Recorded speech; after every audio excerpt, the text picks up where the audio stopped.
guys, welcome back to my channel. This is Audrey. So today I am done with my online classes and I have time to vlog.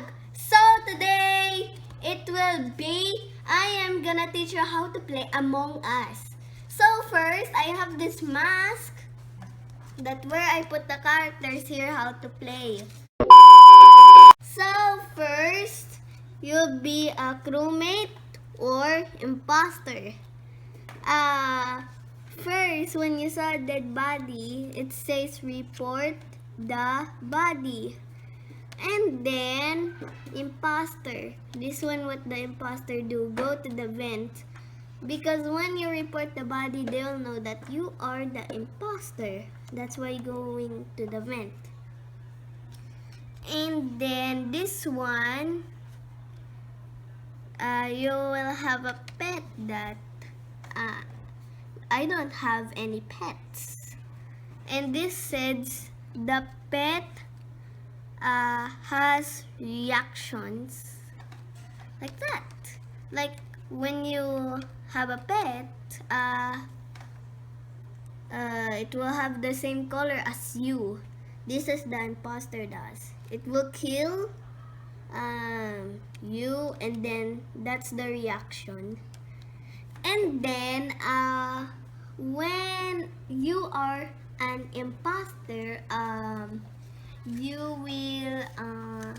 you'll pretend being doing that task. And when you see something blinking, like a CCTV, like scary, like they will like watch you like that, and then you stop, just look at the camera like that.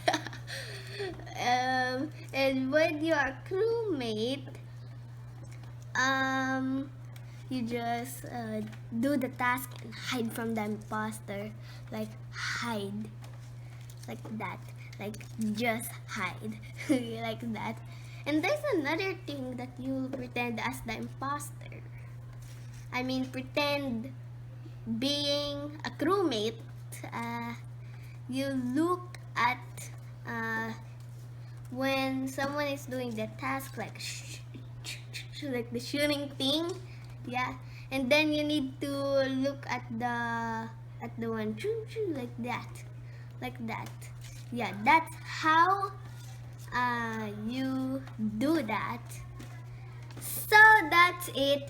Thank you for watching. Don't forget to like and subscribe Audrey-san's World, and hit the like button, hit the subscriber button, and hit the notifications bell for new updates. Bye!